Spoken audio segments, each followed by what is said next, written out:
I want to start by telling you about how I came to mindfulness. My first introduction to mindfulness and meditation was about 20 years ago in college. And the truth is, I needed a PE credit to graduate, and for some reason my college decided that a meditation course counted as PE. And I was like, that's easy, I'm totally going to do that. So I remember going to the gym where we were going to learn how to meditate, and I walked in and there was this guy sitting there with a really long beard and really long hair and all dressed in white. And I remember thinking, okay, he's the real deal. Like, I'm going to learn from this guy. He's going to teach me how to meditate. And I went in and I sat down on this hardwood floor, and he tells us we're going to start meditating, and he says, okay, I want you to close your eyes and clear your mind. Now, how many of you have heard this before, this idea of clearing your mind? Have any of you actually tried to clear your mind? And have any of you ever successfully managed to clear your mind? Right, no, me neither, like didn't work. So I'm sitting there on the floor of the gym and I'm thinking, okay, I'm gonna clear my mind. I'm gonna clear my mind, I'm gonna clear my mind, clearing my mind. And then I realized I was just thinking about clearing my mind, which is not actually the same thing as clearing your mind. And so then I was like, okay, how do I clear my mind? Well, I wanna think about something where there's nothing, right? So where is there nothing? Black holes are nothing, right? So I'm gonna think about black. This is what my 20-year-old brain came up with. So I'm gonna think about black. And then I was like, well, I don't really like black. It's not my favorite color. I really like blue better. And then I remember thinking, well, do I like sapphire blue or turquoise blue better? And turquoise is really more of a blue-green, so is it really blue?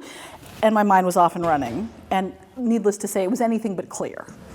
And so I sort of came away from that course. I mean, I went to all 6 sessions because I needed my PE credit and I wanted to graduate, and I sat there the whole time and just thought about stuff because I didn't know what else to do, and I clearly wasn't clearing my mind. So I left that class and thought, well, I don't really know what this mindfulness and meditation stuff is, but it's clearly not for me. So I spent approximately the next decade of my life not practicing mindfulness or meditation in any way, shape, or form, and it went pretty well for me, actually. I was just fine, thank you very much. Got married, got a couple graduate degrees, had a couple kids. Oh, right, I had kids. And that's when everything changed for me.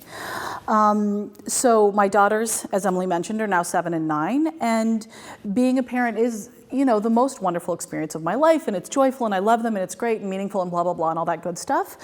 It's also really hard. And I had no idea how unpredictable and inconsistent and illogical children could be and how infuriating at times. And I found that I was getting incredibly anxious and agitated and confused and frustrated, and I found myself snapping at them far more often than I wanted to. And in fact, I was just yelling at them. And I knew I didn't want to parent that way, right? I felt horrible about it. I mean, there are few things that feel worse than yelling at a baby and a toddler. And I would yell at my kids, I would lose it, and I would feel awful, really ashamed, really horrible. I felt like a bad mother, and I wanted to stop. So I would pledge, I would yell at my kids, and then I would pledge, I'm not going to do that anymore. I'm going to change this. We're going to have a better relationship, because I knew it felt bad for me. It felt bad for them. It was clearly not good for our relationship. And so I would make this pledge, and then, I don't know, within a day or two, I'd be yelling again, right? This was when they were little. So in addition to being a mother, I'm also a social worker and a researcher. So I thought, aha, I can research my way out of this problem. I can think my way out of this problem. So I decided to start researching it. I remember at one point literally Googling, how do I stop yelling at my kids? Now bear in mind, I have a PhD in social work, which is basically, confusing thoughts and big feelings, and I couldn't figure this out. And so I read all these articles, and I read a lot of parenting books, and there's a lot of great advice out there about what you should do instead of losing your temper with your children.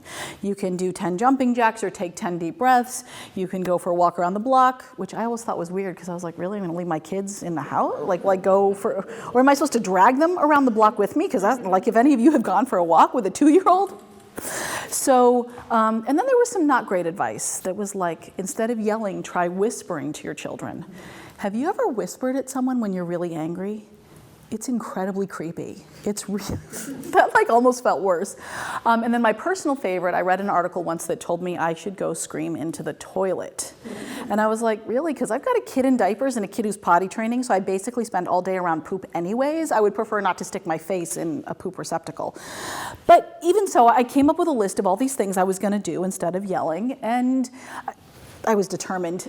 And it didn't work, right? Because if I could have done those things instead of yelling, I would have done them. So just having the list there wasn't helping me in my more difficult moments. But I am nothing if not persistent, so I was like, ugh, that's just the Huffington Post. I need the real thinkers. I'm going to go to the academic literature.